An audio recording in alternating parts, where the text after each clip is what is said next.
So this is my review of the Zuckermann fretted clavichord kit, the Hubert or Hubert, however you want to say it.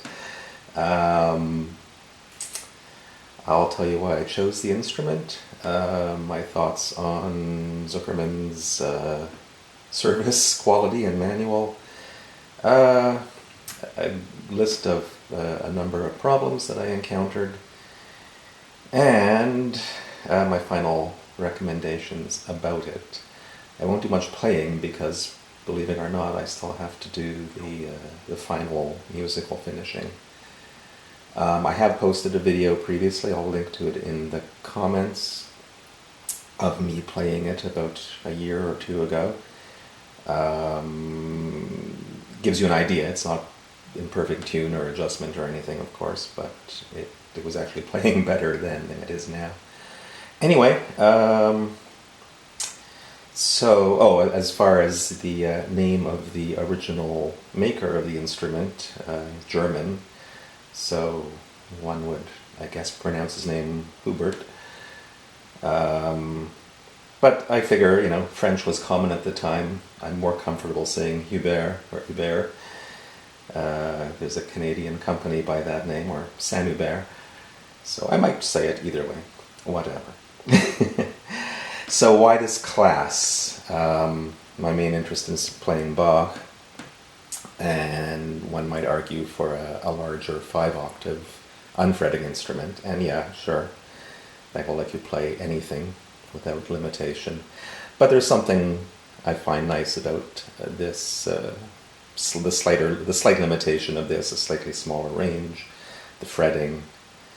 The sound, to me, is more interesting than most unfretted instruments. So that's just a personal thing.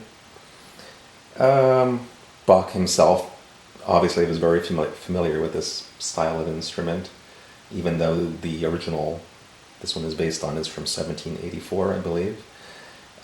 It definitely looks backwards to a design that had been common for probably 100 years. Which is interesting because, 1784, Mozart was toting around his travel clavichord at the time. I can't remember if it was similar to this or not. Anyway, again, that's just a personal thing. You have to decide which style you would most like. Why did I go with the Zuckermann kit, the ZHI kit? Well, there wasn't a lot of choice. The only other kits I could find of this style instrument, or pretty much any other instrument, there's the one from the Paris workshop, which used to be associated with Zuckermann, if I recall correctly, and I believe might be the earlier version of this kit, which I heard some negative comments about, so I figured, okay, let's go with the latest and greatest. I believe that there are still Carl Fudge kits available of this type of instrument. There's one from the Renaissance workshop, although it's based on an anonymous earlier keyboard. And again, I really have no clue as to the qualities of those companies. Another thing I liked about Zuckermann's is that this particular kit, Ed Kotick designed it, and I know him, and he's very knowledgeable, and figured he would probably do a good job with the design. I know some people think Zuckermann is great, and others have a lesser opinion of them, and I'm sure, the different instruments over the many years they've been in business, some have been better than others, I'm sure. This one, I'll say right off, I'll give you a bit of a spoiler. I think I'm going to be happy with this when it's done. I think it will be a very good instrument. But that said, there were many, many problems. So let's get into it. I'll show you my mods first, just because I thought I'd get creative, and despite not being a very experienced woodworker, I gave myself more trouble. And I'm glad I did. It turned out well. So the the first mod you can see, or the most obvious one, is this banding around the case. Also, there's some inserts there, medallions. That's actual antique. That's from the 1920s. You may have heard of Bouffard Banding. They were a company that went out of business in the late 20s. And some years ago, I think it was the late 90s, Lee Valley came into a whole bunch of old stock and sold it all off over the course of a few years. And I had no idea what I'd do with it, but I figured I should get some at the time. So finally I've used some, and you'll see a bit more inside too. I also changed the hinges. The hinges they supplied were very just basic, cheapo hardware store brass hinges. I wanted something a bit nicer, so I got these for the lid hinge, the lid flap. Again from Lee Valley. Not perfect in my opinion, they're a bit big. They kind of overwhelmed the lid, but out of searching for a day, they were the most likely looking ones I could find. Anyway, let's get into it.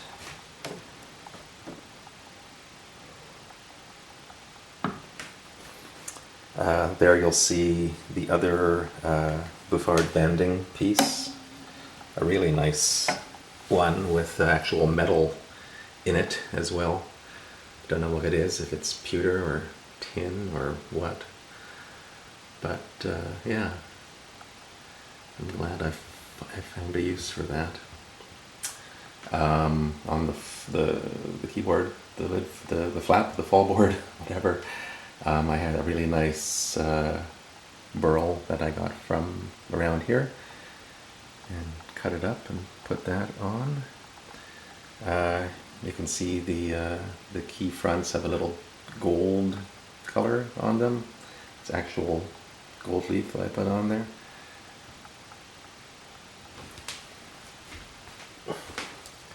I didn't decorate the soundboard traditionally, but I put a quote on there from one of my favorite books. So extra points to you if you can identify it.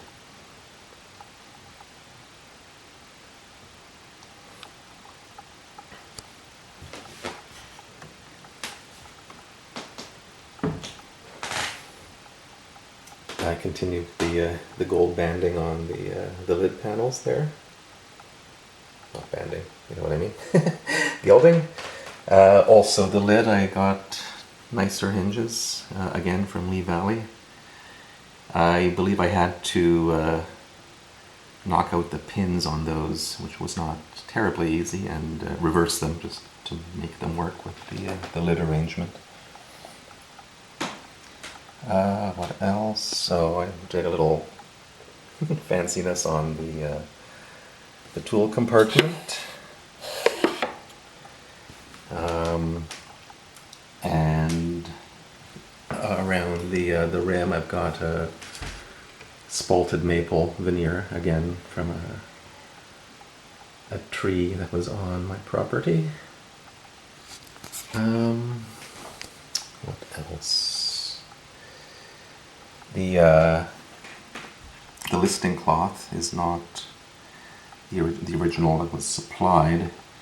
I met a clavichord buddy, found a clavichord buddy as I was building it, David, and he helped me a lot and suggested I switch from the felt that they supplied to this. I can't remember all the details, but or reasons, but it's worked out well. This is what they originally supplied, and this is what I ended up using.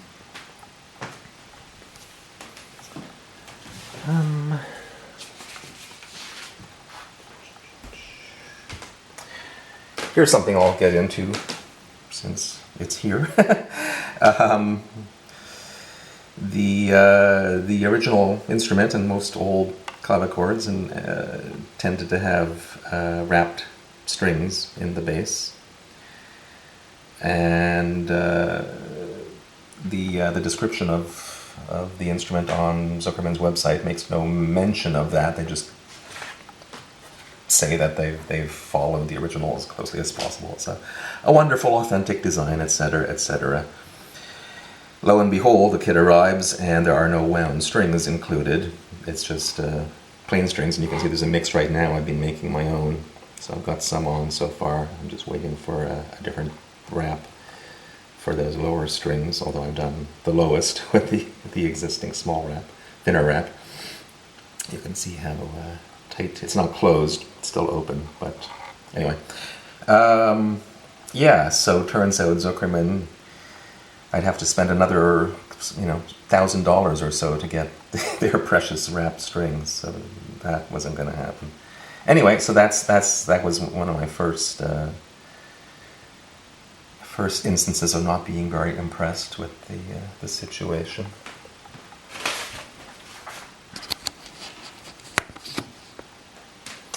So what else? I guess I have an opinion about their website. It's pretty poor. There's no audio at all of this instrument. There's one crappy little picture of it. No picture of the optional bench or cover. Obviously I didn't get either of those. But, I mean, you're selling a kit that I believe runs around 7,000 US. Really? That's the best you can do? Oh well. Anyway, the manual, it's pretty good. It was written by Ed, so no surprise that it was well done. I believe the kit's been out for at least 10 years, and the manual, I did notice, was a bit out of date in some places. Nothing major, but there were a few things that made one think, or I may have even had to get in touch with with Zuckermann to confirm or deny the changes. I'll point out that the manual very explicitly and emphatically says don't do anything unless told to do it. It's like I said, it's well written. It's quite detailed. It assumes that you're reasonably handy and competent, but it assumes minimal woodworking experience. So I'm the perfect target audience for this kit, I would say. I've got a bit of a wood shop, but nothing too fancy, and won't claim to have any particular talent in that area. But I'm generally handy, and figured it would be a pleasant challenge to work on this. But then I started running into issues, and which I'll get into. And the gist of what I typically got back from Zuckermann was, it's a basic kit. You'll need to cut things. You'll need to do woodworking. You'll need to blah, blah, blah, blah. To which I would reply, like I said, no, that's not what the manual says. So obviously, whenever I ran into something that needed doing beyond the manual, it was a bit of a showstopper until I confirmed one way or the other, because I figured, okay, I've done something wrong because it looks like I have to do X, but the manual doesn't tell me to. So anyway, it wasn't a great experience with their customer support. The manual could definitely use a thorough edit, and if I remember correctly, I even offered to do that, being an editor of sorts, but they weren't interested. Basically all the replies I got from the shop as I was building it just felt like they were covering their ass. Well, no, it's your fault. Never an apology for clear, obvious errors or other things. Never thanks for pointing out any issues that they could improve on, either in the kit or the manual. Nothing. Just no, you're wrong. We're perfect. So not the best experience in that regard. So I guess I'll get into more specific items now. Little problems in no particular order. Just a whole bunch of things. Some minor, some extremely quite major. Some almost stopped the show. So I've got a list here. I'll just go through it. I already showed you the hinges that I switched to. I'll show you what they originally sent. Just these El Cheapo hardware store brass things. I did use the ones they supplied for the lid, the fall board, because, well, there's another little modification I made. I mounted the hinges in a sort of a butt, I guess you call it a butt mount, as opposed to mounting it on the surface, which is what they showed on in the manual. So I figured, well, you're not really going to see the things, not very much. I will just use them. But these were just too plain and ugly.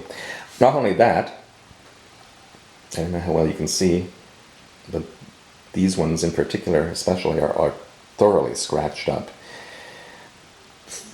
For some reason, they probably came in some sort of packaging. They took them out of the original packaging, threw them in these little envelopes with the screws just floating around freely. So of course, it by the time they got here, everything was just munged up, scratched up. So yeah, double reason not to use them. While we're here, these are the little brass screw eyes for the lid cord, which I haven't actually done yet. Again, just, cheapest bargain basement, nothing fancy at all for the lid cord mounting. So I'm going to come up with something a bit better there too.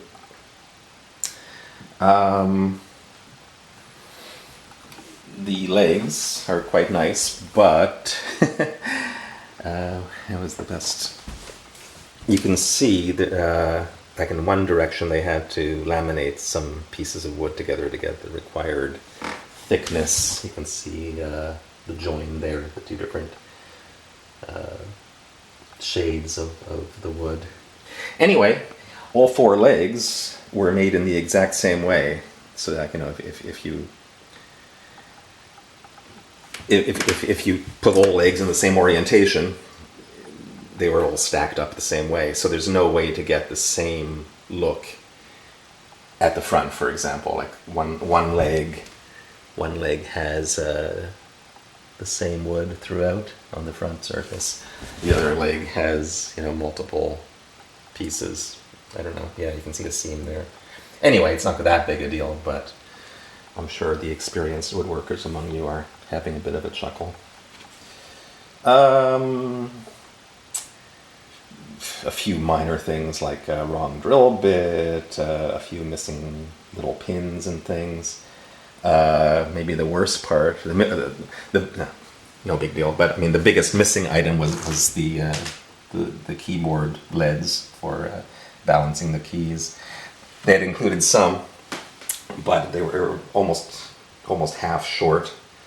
They did send me most of the short parts, of course, but for some reason they never got around to sending me any replacement lead. But I found some on eBay or Amazon, so that worked out okay, I suppose. Some of the strings just were barely enough. What else? I don't know. Yeah. This is the leather that's used at the back of the keys. Like most early keyboards, clavichords, harpsichords, whatever, use a slotted guide rail, I guess, in the back, whereas this uses pins. I don't know if you can see them too well. This uses pins that the key tails ride between, and the key tails have a little leather wrapping around the tips. Anyway, so here's the leather they sent. First of all, I fortunately noticed they sent 3 different thicknesses, not mentioned in the manual, which was good. I mean, it was good they sent 3 different thicknesses, because it made the thinnest keys easier to deal with. It was bad that it's good that I noticed it being not mentioned in the manual. One thing I noticed, not at first, but about a year ago, after the instrument had been sitting for a while, for some reason they supplied this crazy white dyed leather. Like, seriously? And it turns out it sticks. It sticks to the pins. So I discovered that rubbing the leather with some talc got them going again. And I mean, they were really sticking. Even if the key was a little bit loose, so it had some left to right play, it would still stick to the pin. So it was definitely wonky leather there.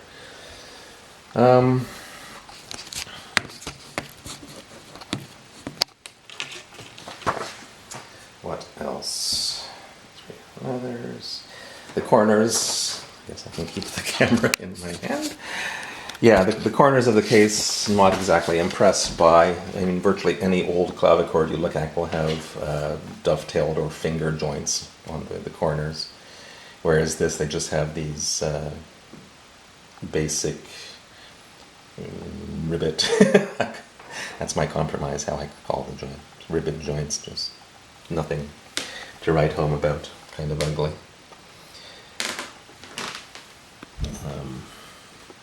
Yeah.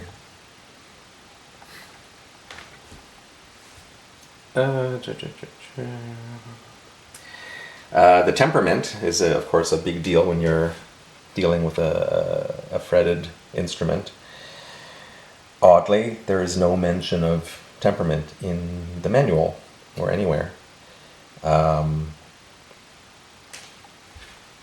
And you know, at some point when I was getting to the time, you know, getting to the tangent placement, I asked them about that, and they had no clue. I was even talking to Ed Kotick, the designer, and he didn't even have a record of the temperament. Perhaps it was just, you know, copied from the original, and nobody bothered to look into it. Anyway, so I did my own measurements from the plan, and as best as I could figure, it was definitely not equal. Surprisingly unequal temperament. Look here, the smallest semitone I found, or you know, what was the BB flat, which measures around 80 cents throughout. Other semitones are in the 83 to 92 range, I see. Anyway, so I wasn't planning to tune it an equal, but I figured I'd give the Brad Lemon's Bach squiggle temperament a try. So I adjusted the tangent positions as best that I could based on that temperament. So it's closer to equal than the original, but anyway, I'm still, like I said, haven't done the musical finishing yet, so there's still going to be the final adjustments there in my future. Zuckermann supplied good old Type Bond, is it called? Type Bond? White glue. No mention anywhere of the idea of using hide glue. So I did. I used hide glue, my own hide glue on everything except the stand. I was building it by myself, and the stand just got a bit too awkward, so I ended up using white glue there. But I don't think that will affect the sound much. One questions if it will even affect the sound noticeably on the instrument, but we won't get into that right now. Looks like my battery's running low, so I will end it here, and I'll continue with this in part 2.